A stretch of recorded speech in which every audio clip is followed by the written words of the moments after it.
It can be so annoying when that cough refuses to go. And guess what? You've used a lot of products, a lot of cough syrups, and yet that cough is not going. See, guys, there are simple home remedies that you can use to elevate that cough. And guess what? These ingredients are so cheap and they are readily available and affordable in the market. So it's pharmacist Evelyn Awele here again, and today I want to talk about simple home remedies for that stubborn cough. There are two types of cough. There's a wet cough and the dry cough, or the productive cough and the non-productive cough. What do I mean by wet cough? It means producing phlegm. You're producing mucus. That is the wet cough. While the dry cough is just there, it's just dry. You're not producing any mucus. When you cough, you keep coughing continuously and nothing is coming out, in a layman's language. So non-productive is you're not producing phlegm, you're not expectorating, nothing is coming out. Number one is ginger. We all know ginger and we know how it looks like. There will be a picture here to show what ginger is for those that don't know what ginger is. So now ginger have an anti-inflammatory and an antitussive property.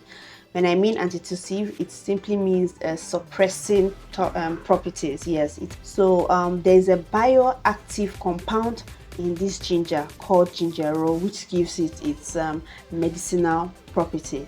So what ginger do is that it blocks the inflammatory protein that is responsible for pains in the throat, that's the sore throat, for in fact that frequent or that recurring cough that you have. So it helps to block these inflammatory proteins, and it's losing the mucus from the lungs and also help to soothe the lungs too. Now ginger can be used in as a tea bag. It can be used, the powder form can be used, or you can just get the ginger itself. Some persons might just boil it as whole as it is, but I prefer to peel first. When you peel, you can either you slice it or you grate it using a grater. Then you boil, you sieve it out. That is your tea. Then you can just add a squeeze of lemon to it.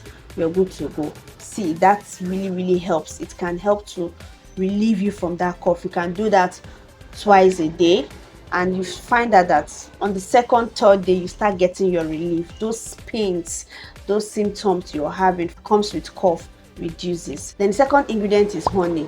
Honey have a suppressing property because of its thick consistency. It helps to coat the throat, so thereby soothing the throat and relieving it from pains that comes with cough.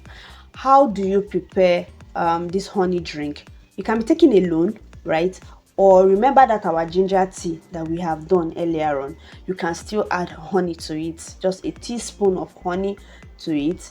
It works like magic. Yes, it works like magic, and that pain is already gone. So you can do that twice a day as the ginger tea. Now we are incorporating honey now to the ginger tea, so you can do it twice a day, and as I said earlier on, you start seeing the results within 2 to 3 days. Don't give children younger than 1 year honey.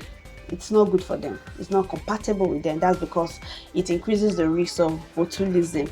Now botulism is like a poison that is caused by a bacteria, and is an emergency case in infants, so you don't give to children below 1 year. Now the next is steaming. Steaming can be used for wet cough. Now there are two methods here.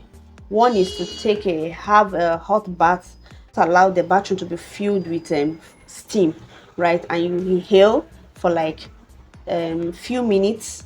You become relieved from those pains that comes with cough, those sore throats that comes. In fact, the cough even reduces. So, but when you make sure that when you do this, you take a lot of water after steaming. That's because of to prevent dehydration. Now the second method is this method that we used when we were growing up, and it's still very important now. It's called the steam bowl method. Now this method, you have to put hot water in a bowl, add a herb, or you add any essential oil like eucalyptus oil, rosemary oil to that bowl of hot water. Then you lay your head inside the bowl just like this. Sorry, I don't have a bowl here, but let's say this is our bowl. Then you lay your head inside, then you cover right, with a towel. You stay there like for 10 to 15 minutes. I know it can be so hot in there. You even want to remove the towel and want to get gas for air. So you stay there like 10 to 15 minutes and you find out it was like magic. Guys, all these things work like magic. When you move the towel, you find out that those symptoms will actually relieve you. It breaks down those mucus, it breaks down those flames, it makes you even expectorate more, to cough out that mucus more, and it relieves you from those pain. Then the last is salt water gargle. This method too is a very, very popular method. It also helps to loosen the mucus and also relieve you from those pains, sore throat that you have while coughing. How do you go about it? You use half teaspoon of salt. You put it in a cup of warm water, not hot water. Put it in a cup of warm water.